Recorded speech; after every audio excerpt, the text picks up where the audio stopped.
Capítulo 11, parte 3. O presente divino da hospitalidade. A guarda do Shabat não é o único princípio equilibrante ordenado por Deus que parece estar esquecido em nossos dias. Um outro, que pende para o outro lado do trabalho na gangorra, é a prática da hospitalidade. Não estou falando apenas sobre as festas com jantares. Falo sobre a prática de abrir os braços e receber bem os outros em nossas vidas. Rachel Crabb, autora de The Personal Touch, O Toque Pessoal, diz: as mulheres cristãs não têm escolha sobre serem ou não hospitaleiras. É um mandamento bíblico. As Escrituras dizem que nos últimos dias as pessoas serão amantes de si mesmas, mas em vez disso, somos chamadas para sermos doadoras. Por muitas vezes na Bíblia, somos encorajadas a demonstrar a hospitalidade, estendendo a mão e nos doando aos outros, recebendo-os bem em nossa vida. Temos o exemplo de Abraão, que hospedou 3 visitas santas sem saber quem eram. Jesus nos exortou a acolher aqueles que não podem nos recompensar. Lucas, capítulo 14, versículos 12 ao 14. Paulo registra a hospitalidade como um requisito para se trabalhar na igreja. 1 Timóteo, capítulo 3, versículo 2. E nos estimula a seguir a hospitalidade. Romanos, capítulo 12, versículo 13. Pedro acrescenta a recomendação de fazê-lo sem murmurações. 1 Pedro, capítulo 4, versículo 9. Ai, essa última acertou bem em mim. Mas é o versículo de Romanos 12 que me conforta, pois a hospitalidade definitivamente não é a área para a qual me sinta vocacionada ou habilitada. A exortação de Paulo para praticar a hospitalidade me dá a esperança de que um dia eu possa me aperfeiçoar. Pelo menos devo me esforçar. Pratique, Joana, pratique. Geneticamente, eu deveria ser predisposta para a hospitalidade. Meu pai costumava trazer pessoas estranhas para casa. Ao invés de se opor, minha mãe sempre os recebia muito bem, com seu coração amoroso e algo para comerem. De fato, por um bom tempo, nos referíamos à casa dos meus pais de modo zombeteiro, como o Lar Gustafsson, para garotos e garotas rebeldes. Eles faziam a hospitalidade parecer fácil. Mas ela não o é, pelo menos nem sempre. É algo com que luto, em parte porque não sou uma dona de casa muito talentosa, mas principalmente porque sou muito ocupada. É um desafio abrir um espaço em minha vida para trazer pessoas para casa. Ai, como é fácil sermos apanhados por nossas vidas ocupadas, de modo a esquecermos a razão pela qual Jesus veio e o propósito para o qual fomos chamados. Praticando a hospitalidade. Se você é como eu, a hospitalidade não surge naturalmente. Aqui vão algumas dicas do livro clássico de Karen Main, Open Heart, Open Home, Coração Aberto, Casa Aberta, que me ajudaram muito, embora tenha descoberto algumas delas sozinha. 1. Não fique limpando a casa diante do hóspede. Em vez disso, tente desobstruir sua agenda e organizar-se conforme as circunstâncias. Então, você estará sempre pronta para hóspedes inesperados. 2. Concentre-se em receber bem, e não em seu desempenho. O propósito da hospitalidade é o de abrir os braços para os outros, e não o de impressioná-los. É melhor manter as coisas simples e acolhedoras do que exagerar. 3. Faça o máximo possível com antecedência. Prepare-se para a hospitalidade, inclusive cozinhando com antecedência.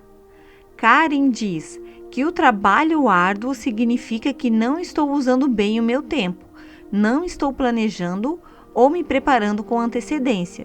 Estou trabalhando demais e não estou dependendo do Senhor, mas apenas de mim mesma. 4. Inclua pequenos toques de beleza. Algumas velas e um vaso de margaridas colhidas do jardim podem fazer do queijo quente uma delícia requentada. 5.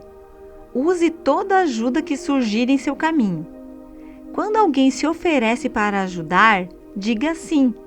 Muitas mãos diminuem o trabalho e dividir as tarefas pode ser uma boa oportunidade para o companheirismo. 6. Mantenha um registro. Karen possui uma pasta com receitas fáceis e dicas criativas de entretenimento. Outras mulheres fazem anotações sobre os hóspedes e sobre o que foi servido. Vi que essas anotações organizam meus pensamentos dispersos e me ajudam a concentrar minha energia mais eficazmente. Sendo hospitaleiros uns para os outros, sem murmurações. 1 Pedro, capítulo 4, versículo 9. Quando morávamos nas dependências da igreja, visitantes inesperados apareciam diversas vezes por semana, vindos da estrada de ferro vizinha, procurando alimento ou abrigo. Eu estava ocupada. Eles estavam sujos e até com mau cheiro. Tenho vergonha de admitir, mas houve momentos em que dizia para mim mesma: vão embora, estamos tentando administrar uma igreja aqui. Mas então, invariavelmente, eles diziam algo como: os caras do posto de gasolina me disseram para vir aqui. Disseram que essa igreja ajudava qualquer pessoa. Ai, e novamente ai! Como cristãos, fomos chamados para a hospitalidade, a verdadeira hospitalidade. Nossas vidas deveriam ser um refúgio para os feridos e não um clube de campo para pessoas satisfeitas. Tiago pergunta: que aproveita se alguém disser que tem fé e não tiver as obras? Tiago, capítulo 2, versículo 14. E se o irmão ou irmã estiverem nus e sem o mantimento cotidiano, pondera o irmão de Jesus, e algum de vós lhes disser: ide em paz, aquentai-vos e fartai-vos, e não lhe derdes as coisas necessárias para o corpo, que proveito virá daí? Versículo 16, ênfase minha. Tiago repete a pergunta e então conclui: assim, também a fé, se não tiver as obras, é morta em si mesma. A hospitalidade não é uma opção para aquele que deseja dizer sim a Cristo. Ela faz parte do chamado que recebemos dele, embora possa ser difícil colocá-la em prática em nossas vidas ocupadas. Inclinando-se para as fraquezas. Em meu conflito com a hospitalidade, descobri outra lição sobre o equilíbrio que deve ser compreendida. Para termos uma vida equilibrada, como Deus quer para nós, precisamos colocar mais peso no lado em que nos sentimos mais fracas. Minha irmã e eu nunca sairíamos do lugar na gangorra se eu não fizesse um esforço para nos movimentar.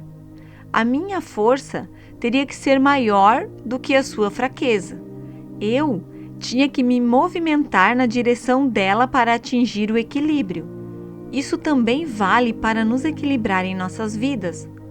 Há momentos em que devemos concentrar nossos esforços e nos inclinarmos em direção à fraqueza, para colocarmos mais peso na área da intimidade ou do trabalho, o que não é fácil.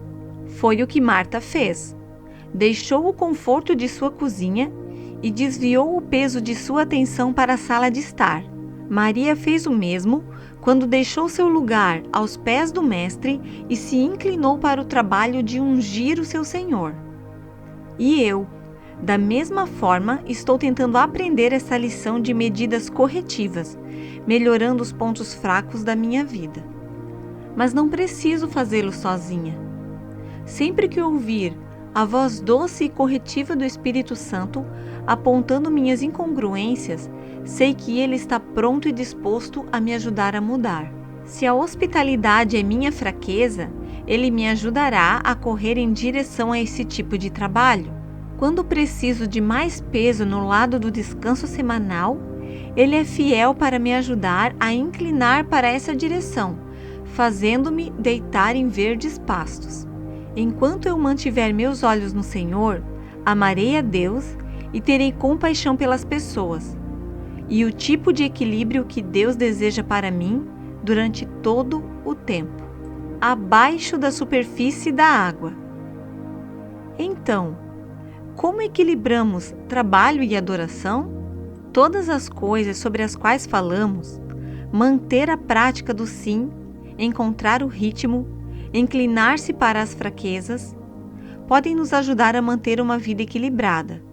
O assunto sempre retorna à realidade fundamental que transformou as vidas de Maria e Marta de Betânia. É para a mesma realidade que retornamos sempre nesse livro. O segredo do equilíbrio entre trabalho e adoração, devoção e serviço, amar a Deus e amar aos outros, é manter a nossa ligação com Jesus Cristo. Nosso relacionamento com Ele é o sustentáculo, a âncora, o ponto firme que torna possível o equilíbrio em primeiro lugar. E quanto mais profundo for o relacionamento, mais estável e equilibrado ele será. Tudo começa na superfície da água.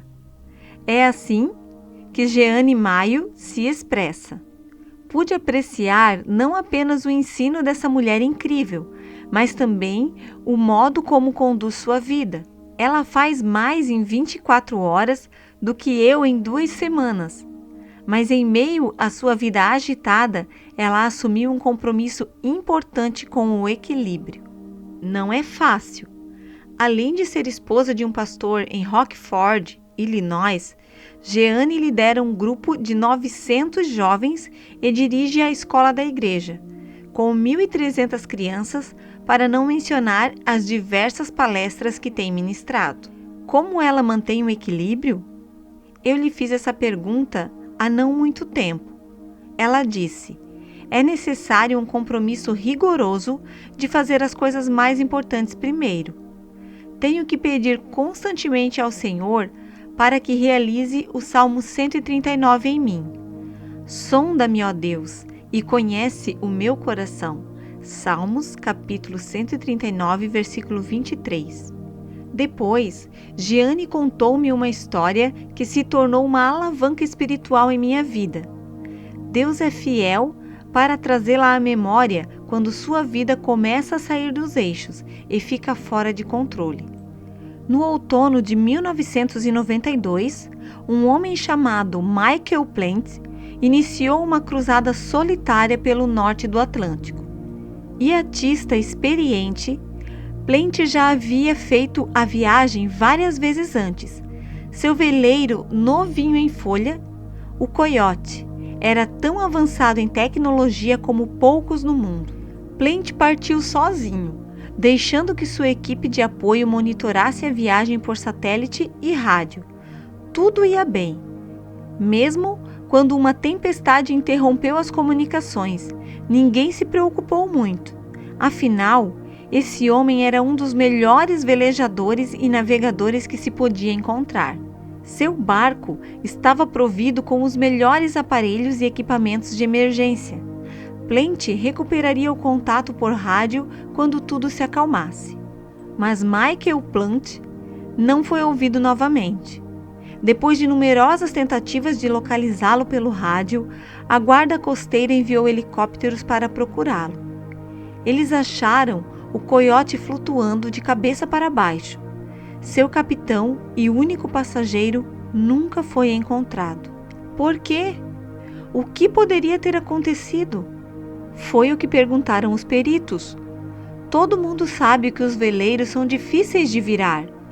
Suas quilhas profundas e lemes pesados os endireitam sozinhos. No entanto, quando a embarcação foi examinada, a causa da tragédia ficou clara. Apesar de seus avanços tecnológicos e de sua beleza, o Coyote não tinha peso suficiente abaixo da superfície da água. não tinha lastro pesado o bastante para sustentar a engenhoca monumental de cima. Então, ele virou bruscamente quando perdeu a capacidade de se equilibrar na água. Jeane concluiu: nossas vidas vão sossobrar da mesma forma se o que estiver por baixo da superfície da água espiritual não for mais pesado do que o que estiver por cima. Não importa o quão boa seja a nossa aparência na superfície, não importa quão equilibradas possamos parecer, é o que está por baixo que realmente conta. Se quisermos ter uma vida equilibrada, devemos nos concentrar nos sustentáculos da vida. Jesus agiu assim. Ele estava em comunhão constante com o Pai. Devemos fazer o mesmo se esperamos navegar com sucesso pela vida.